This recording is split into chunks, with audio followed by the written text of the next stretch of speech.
Good morning dear students. तो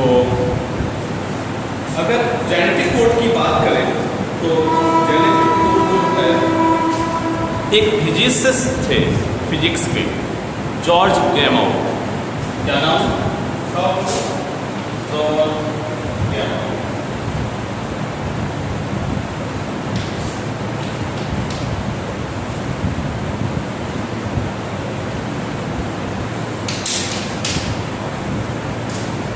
तो ये physicist that is George Gamow के अकॉर्डिंग जो जेनेटिक कोड होता है is a set of 3 letter combination. 3 letter का कॉम्बिनेशंस होता है न्यूक्लियोटाइड्स का, दैट इज ट्रिपलेट का, और इस ट्रिपलेट को क्या बोलते हैं? कोडॉन्स बोलते हैं। और उनमें से जो प्रत्येक जो ईच होता है वो कोड्स करता है एक स्पेसिफिक अमीनो एसिड को या स्टॉप सिग्नल को। जैसे कि आप जानते हैं कि केवल 4 बेसिस होते हैं, चाहे वो डीएनए हो, चाहे वो आरएनए हो, ठीक है। There are only 4 bases and if only 1 base codes for an amino acids they will code only 4 amino acid. अगर एक को कोड करेगा तो टोटल कितने अमीनो एसिड्स कोड होंगे? ओनली 4 अमीनो एसिड्स होंगे। जबकि आप जानते हैं magic 20 that is 20 amino acids होते हैं, 10 एसेंशियल और 10 नॉन एसेंशियल बोले जाते हैं।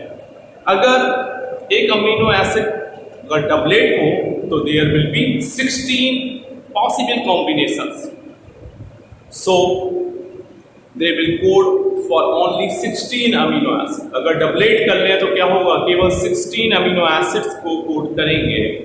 अगर कोड जो ट्रिपलेट हो जाए, कितना हो जाए? ट्रिपलेट हो जाए तो कितना हो जाएगा? 64 कॉम्बिनेशंस जो होंगे वो पॉसिबल होंगे। कितने कॉम्बिनेशंस पॉसिबल हो जाएंगे?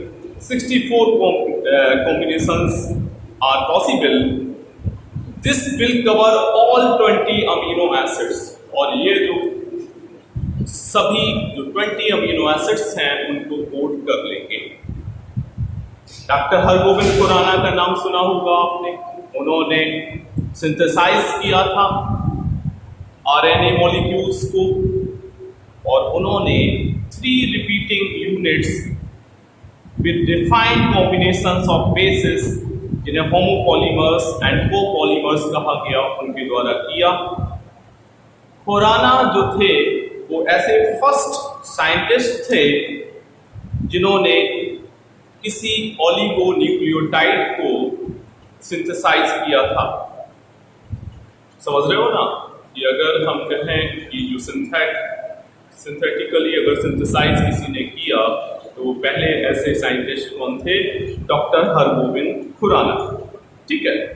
और इसके बाद he also identified stop codons। जैसे आपने 3 स्टॉप या नॉनसेंस कोडॉन सुने होंगे, ऑकर, अंबर, ओपल। ये तीनों की तीनों नॉनसेंस या स्टॉप कोडॉन है। जब कोई पॉलीन्यूक्लियोटाइड चेन बनती है, पॉलीपेप्टाइड चेन बनती है, अगर इनमें ये कोई आ जाते हैं तो क्या होगा? अल्टीमेटली वहां से टर्मिनेशन हो जाता है, ठीक है।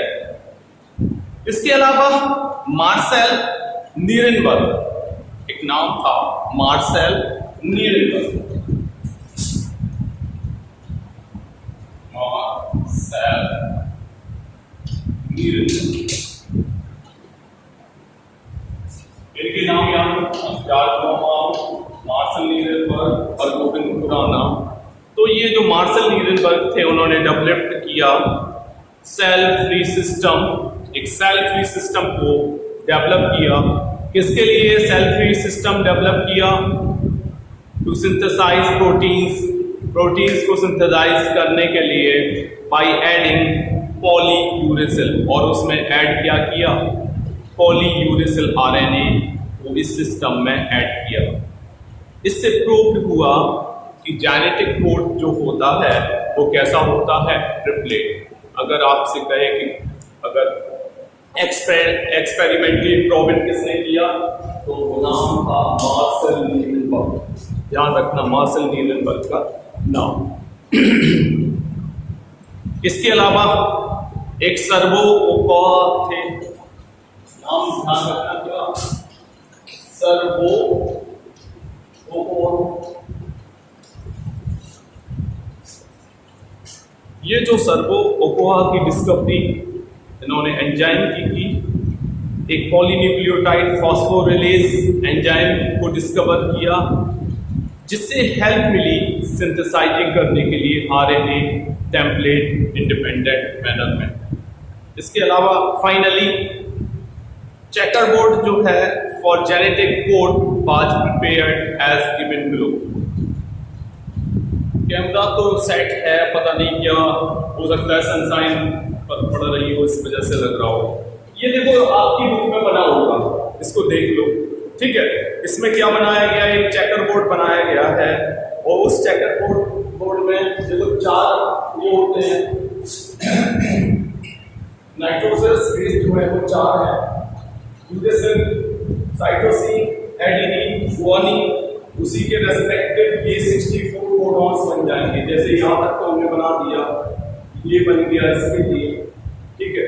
ऐसे ही आप चाहो तो किसी का भी बना सकते हो, 64 बन जाएंगे। थोड़ा हम बना दे रहे हैं, यहाँ देखो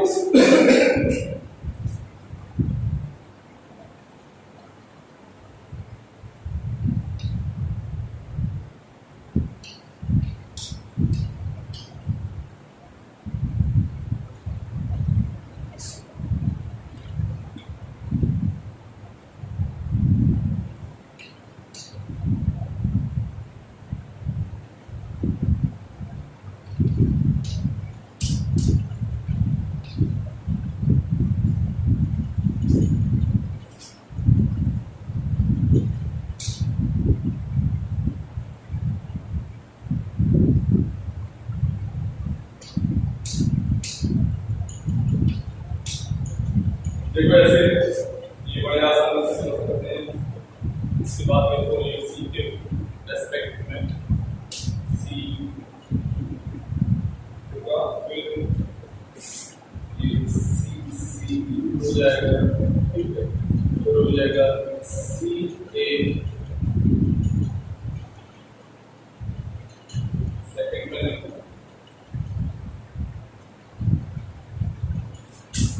CCU हो गया, CAU हो गया, एक करके कर सकते हैं।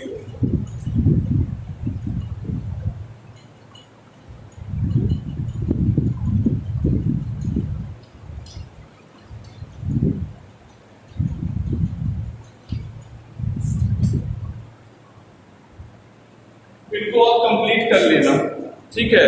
इनमें क्या किया गया है समझ लो क्या है। ये फर्स्ट पोजीशन दिखाई गई है, यूरेसिल, साइटोसिन, एडेनिन, गुआनिन। ये सेकंड पोजीशन दिखा दी गई, यूसीएसी, यहाँ पे यूसीएसी लिख दिया सेकंड पोजीशन में, और थर्ड पोजीशन में भी हमने क्या किया, यूसीएसी। अगर फर्स्ट लाइन बनानी है तो क्या करना है, एक यू ये हो गया, दूसरा यू ये हो गया, तीसरा इस साइड का ये लिया तो ट्रिपल यू हो गया। इसके बाद ये वाला यू है ही है, ठीक है, और इसके बाद दूसरा यू इसका और एक सी इसका आ जाएगा, ये वाले का सी। तो इस तरीके से आप बड़े आराम से ये चेकर जो बोर्ड है उसको बना सकते हैं, ठीक है। अब हम बताने जा रहे हैं about the salient features of genetic code, कि जेनेटिक कोड के कौन कौन से स्पेशल फीचर्स होते हैं, उनको हम बताने जा रहे हैं। ये आपकी बुक में बना है, बढ़िया सा बना लेना, कल हम चेक करेंगे, देखेंगे। अब हम बता रहे हैं salient features of genetic code.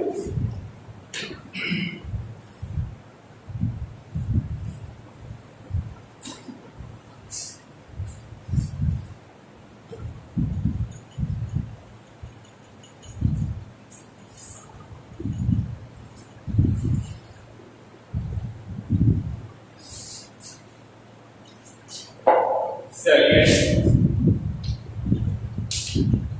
features of genetic code.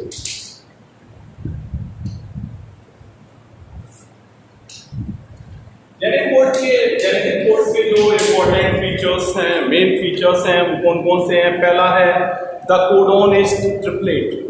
जो कोडोन होता है वो ट्रिपलेट होता है। 61 कोडोन्स होते हैं फॉर अमीनो एसिड्स, 3 कोडॉन्स होते हैं जिन्हें UAA,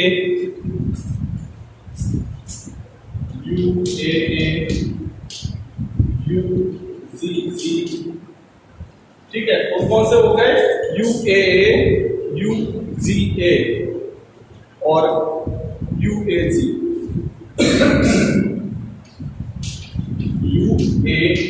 कौन कौन से होते हैं UA, UGA और UAC, जो कि एक्ट करते हैं स्टॉप कोडॉन्स की तरह और which do not code for any amino acids.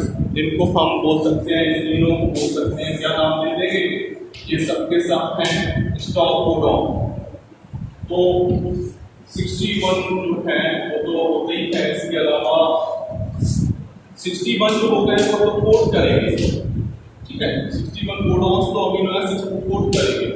लेकिन जो 3 है, इतने टोटल 64 है ना, 64 में से 61 तो कोड करेंगे, लेकिन जो 3 होंगे वो कोड कुछ किसी को भी कोड नहीं करते हैं, वो केवल जब भी आ जाते हैं किसी कोई भी जो प्रोटीन सिंथेसिस ज़्यादा है उसमें ये उस चेन को रोक देते हैं, स्टॉप हो जाती है वहीं से चेन, ठीक है। तो ये तो हो गए स्टॉप कोडॉन की बात हो गई।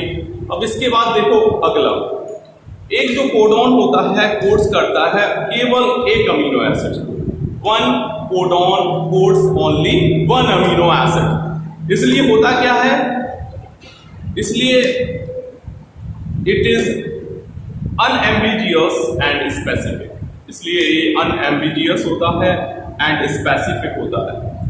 सम amino acid are coded by more than 1 codon. कुछ अमीनो एसिड ऐसे हैं जो एक से अधिक कोडॉन्स के द्वारा कोड किए जाते हैं, ठीक है।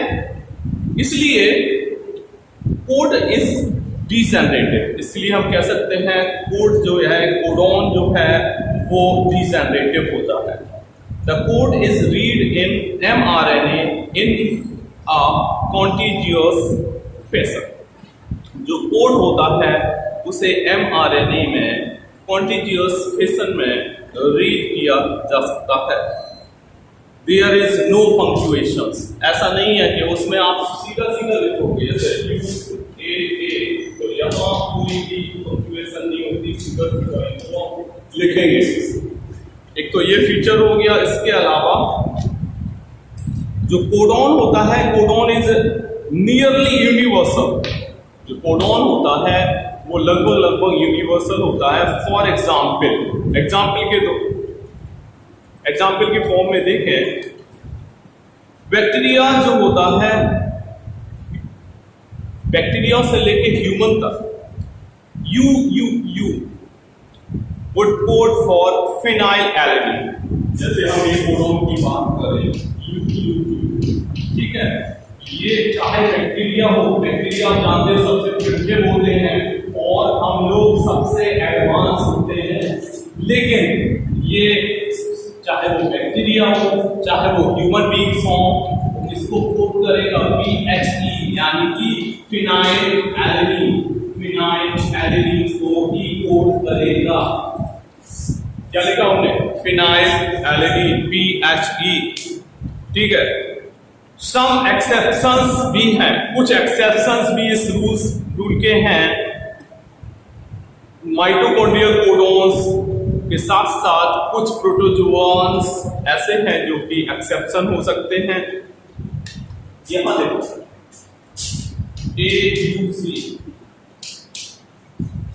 AUC को मिथ्योनिन कहते हैं, ठीक है, इसको मैक भी लिखते हैं मिथ्योनिन। तो जो मैक होता है, AUG has dual function.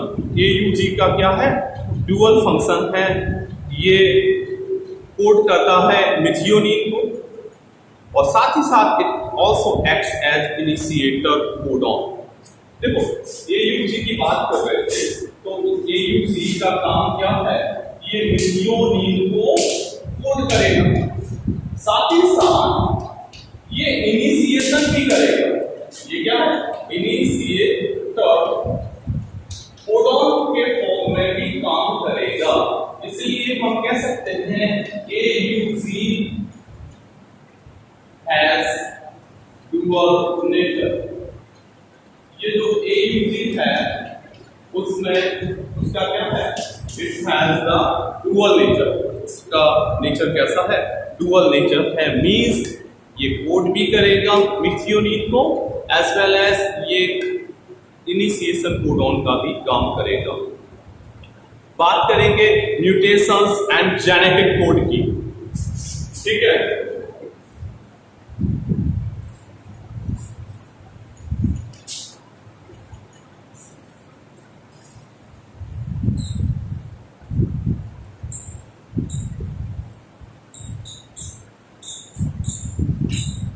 Mutations and genetic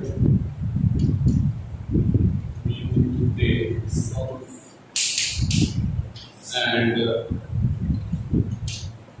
genetic code। Mutations and genetic code। पहले समझो म्यूटेशन क्या होता है। म्यूटेशन का मतलब होता है सडन चेंज। यहां जीन्स के अगर उसमें देखें तो हम बोल सकते हैं any change in gene is known as mutation. Gene में कोई भी होने वाला जो चेंज है उसको हम म्यूटेशन कह सकते हैं। अब change of base at only one position causes point mutation. अब जो म्यूटेशन होगा तो कई टाइप का हो सकता है, जैसे हम एक बताने जा रहे हैं आपको, पॉइंट म्यूटेशन। पहला समझो पॉइंट म्यूटेशन। कौन सा बता रहे हैं आपको, पॉइंट म्यूटेशन। अगर केवल बेस की पोजीशन में ही, अगर कोई बेस है नाइट्रोजनस बेस, उसकी पोजीशन में चेंज हो रहा है, बेस की पोजीशन में चेंज हो रहा है, तो वो कौन सा हो जाएगा, it becomes known as point mutation. उसको हम बोल देंगे पॉइंट म्यूटेशन बोल देंगे। एग्जाम्पल देखें तो आपने पढ़ा होगा, अभी सिकल सेल एनीमिया पढ़ी थी। सिकल सेल एनीमिया में होता क्या है कि ए जो होता है एडेनिन वो रिप्लेस्ड हो जाती है थाइमिन के द्वारा। ए रिप्लेस्ड बाय टी, क्या हो जाता है, ए रिप्लेस्ड बाय टी। टी का मतलब क्या है, या टी का मतलब थाइमिन से है, टी का मतलब क्या है, एडेनिन से है। तो जो सिकल सेल एनीमिया होता है, सिकल सेल एनीमिया में जो एडेनिन होता है वो रिप्लेस्ड हो जाता है by the thymine in DNA.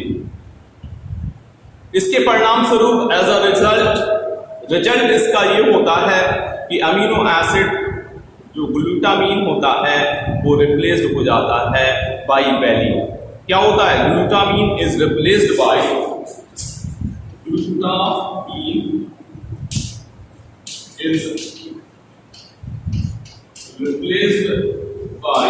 Valine. Valine के द्वारा रिप्लेस्ड हो जाएगा। Glutamine is replaced by valine in 6th position. ये 3rd पोजीशन पर ये रिप्लेस्ड हो जाता है, ठीक है। एक तो एग्जांपल क्या हो गया, सिकल सेल एनीमिया होता है, ठीक है। इसके अलावा एक फ्रेम शिफ्ट म्यूटेशन भी बोला जाता है। म्यूटेशन एक कौन सा होगा, फ्रेम शिफ्ट। ये पहला हो गया, यहाँ बी भी दे रहे हैं, बी हो जाएगा frame shift mutation. Frame shift mutation, देखो फ्रेम शिफ्ट म्यूटेशन में क्या होता है, अब यहां इंजर्शन होगा या कोई चीज जुड़ेगी या डिलीशन होगा। डिलीशन का मतलब आप जानते हैं, हटेगी। अगर एक या दो जो बेस पेयर्स हैं उनकी बजाय वो अगर इंसर्ट हो रहे हैं या डिलीट हो रहे हैं एक रीडिंग फ्रेम में, तो इसको हम क्या बोलेंगे, इसको बोलेंगे फ्रेम शिफ्ट म्यूटेशन। इसकी वजह से क्या होता है, एंटायर सीक्वेंस जो पूरा का पूरा जो अमीनो एसिड का जो सीक्वेंस होता है वो चेंज हो जाता है एक पॉइंट पर, जहां इंजर्शन या डिलीशन होता है। पूरा का पूरा जो होता है सीक्वेंस ही अमीनो एसिड का जो होता है वो चेंज हो जाता है। तो आज हमने आपको जेनेटिक कोड बता दिया, उसके फीचर्स बता दिए और उसके साथ साथ म्यूटेशंस एंड जेनेटिक कोड बता दिए। Thank you so much.